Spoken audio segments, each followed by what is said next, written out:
Bəli dostlar, bildiyiniz kimi Azərbaycan dünyanın mədəniyyət paytaxtıdır. Mədəniyyət paytaxtı olan Azərbaycanımızın Mədəniyyət Nazirliyinin mədəniyyətsiz işçisindən bir baxın. Bu başından böyük danışıb. Bağışlamayın, sen bir el meymunları var. Niye Rəmiş gezdirirdi meymun elinde. Sen el meymunusan, bildiğin okuyan görsen.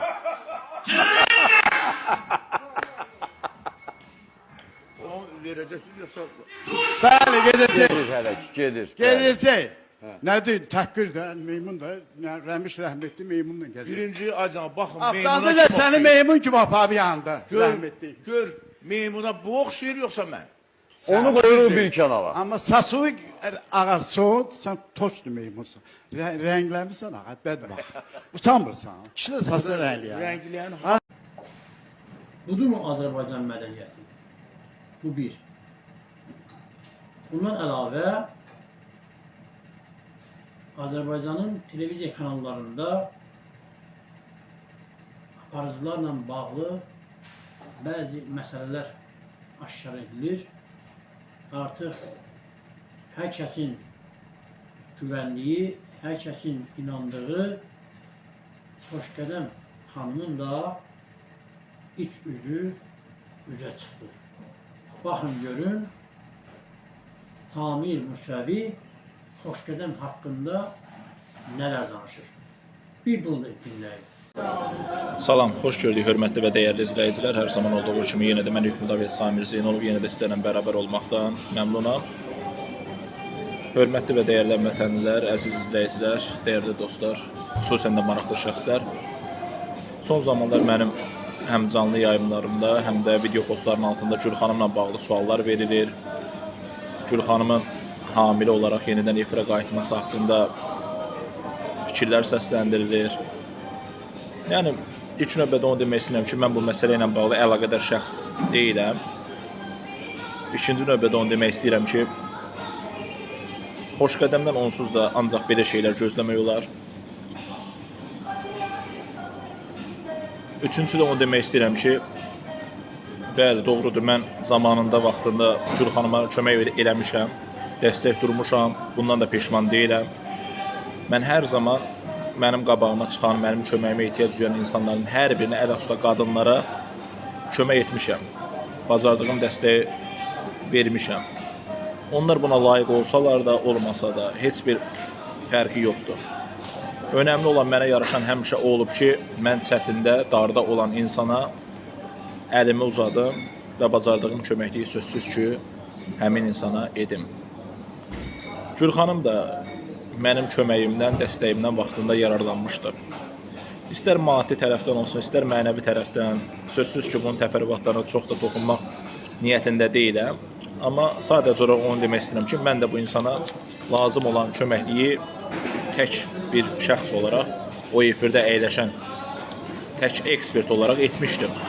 Amma təəssüf olsun ki, o özünü bir qadın kimi, şəxsiyyət kimi hiss etməyərək, özünü bu baxımdan təsdiq etməyərək, yenidən Xoşqədəmin oyunlarının, şousunun qurbanına çevrilməyi özünə yaraşdırdı, özünə layiq bildi.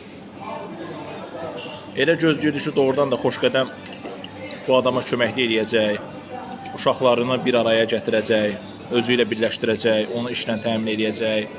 Ümumiyyətlə, həyatında onun üçün uyğun olan yeni bir səhifə açacaq.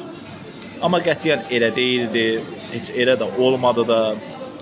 Bir şey hər kəsin nəzərinə çatdırmaq istəyirəm ki, o efirdə nə görürsünüzsə, hətta Gül xanımın ağzından çıxan sözlər belə, hər nöqtə vergülünə qədər, hər cümləsinə qədər qurulmuş bir senaridir, bir oyundur.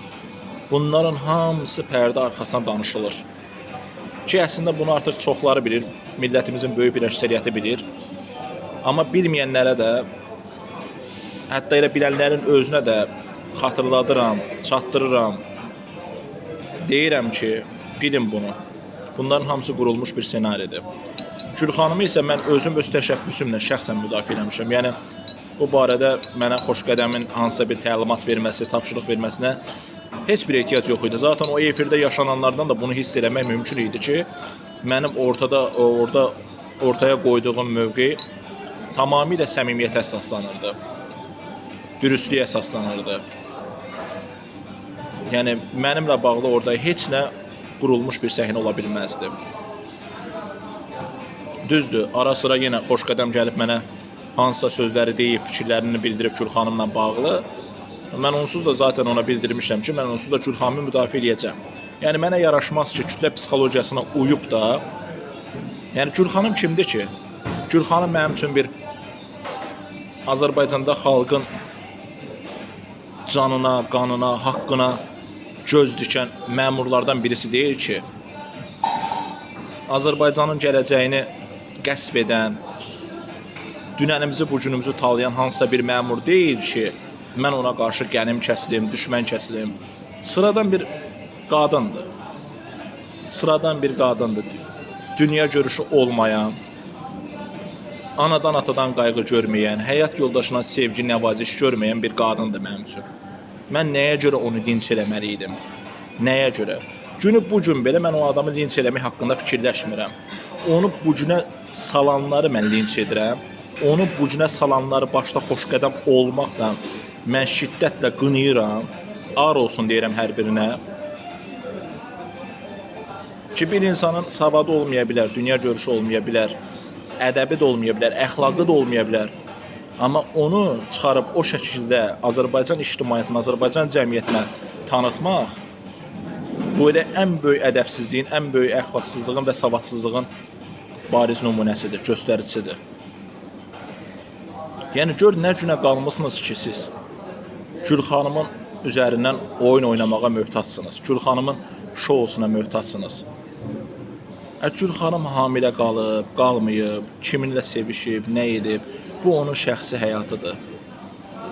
Çıxartmışsınız bir ortaya arzu olunmaz iki insanı, heç bir əməli ilə nümunə ola bilməyəcək iki şəxsi, fərdi, bioloji ünsürü bütün günü, həftəni onların müzakirəsini aparırsınız. Gülxanım Rəşaddan hamilə qaldı, Rəşad ona atalıq verəcəkmi, verməyəcəkmi? Sonra çıxardırsan damladır nədir? Bütün günü kart qoyur canlı yayımda, söyüş-söyə pullar qazanır. Gör, nə günə qalıb Azərbaycan efiri. Gör, nə gündədirlər. Söyüş-söyən, əxlaqsızlıq edən ekranlara çıxarılır, efirlərə çıxarılır. Hələ bütün bunların müqabilində, bütün bunların təzahüründə görün, bu Azərbaycan ictimaiyyətinin böyük bir əksəriyyəti hansı cılız və geridə qalmış düşüncəyə sahibdir ki, mənə deyirdilər ki, Xoşqədəm səni qovub. Xoşqədəm məni elə bir ortamdan qovub da belə çıxır, düzdürmü? Yəni mən layiq deyiləm o ortama. Qovubsa da belə düz eləyib, əgər qovubsa da belə. Ki, əslində qovmayıb. Mən oradan Rasim işinə görə ayrılmışam. Xoşqədəm kimdir ki, məni hardansa da qova? Kimdir axı? Hansı arzu olunmaz? İki eşkəyin arpasını bölə bilməyən, özünə hörmət etməz insanlara möhtacı da Xoşqədəm. Elə bir mənəvi keyfiyyəti, mənəvi çəkisi olan insandan danışın ki, həqiqətən də onun mənimlə bağlı etmiş olduğu addım ağla batan olsun, möhtəbər olsun, diqqətə layiq olsun. Gör Azərbaycan efiri, Azərbaycan ictimaiyyəti artıq nə günə qalıb. Heç nəyin artıq balansını gözləmirlər.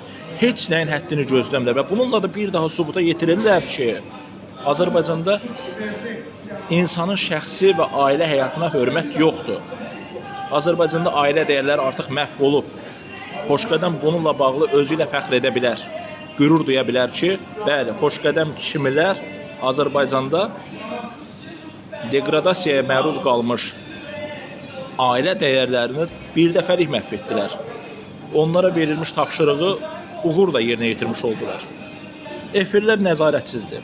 Milli Audio-Vizual Şuru adlı bir qurum var. Adını qoyub milli.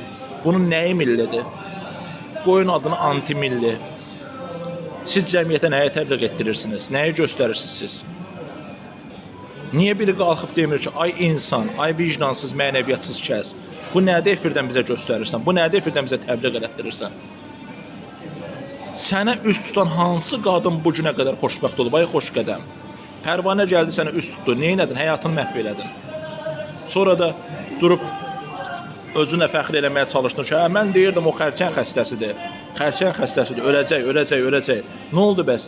Onun ölümünə görə niyə kimsə həbs olunmayıb? Niyə kimsə Gürcüstanda məsuliyyətə cəlb edilməyib? Niyə?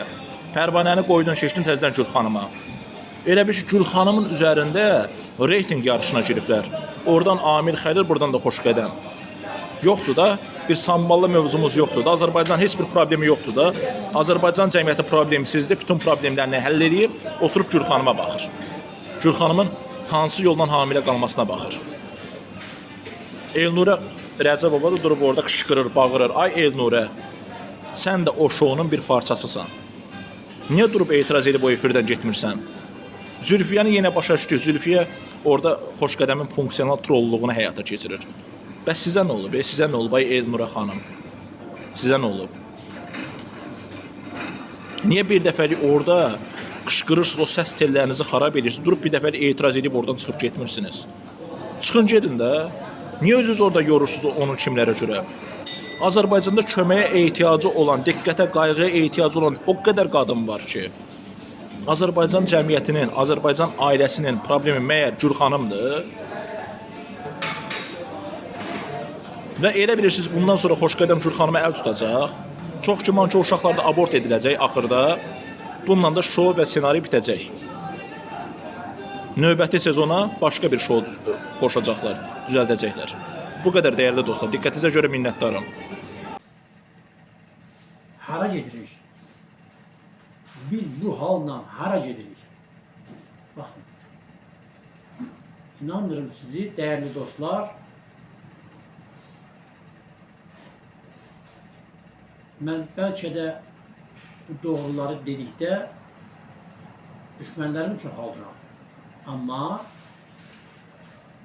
ən doğru bir əməl doğruları deməkdir. Hz. Peyğəmbər bir gün səhabələrinə deyir ki, kimin düşməni yoxdur? Heç kim əlini qaldırmır. Bir nəfər əlini qaldırır. Deyir, sən ən yaramaz adamsan, əlini qaldırana. Deyir, niyə mənim düşmənim yoxdur? Deyir, çünki sən heç bir zaman doğrunu deməmsən. Doğrunu deyənlərin düşməni çox olur. O səbəbdən, dəyərli dostlar, indi baxın görün, Samir Musəvi Xoşqədəm haqqında nələr deyir.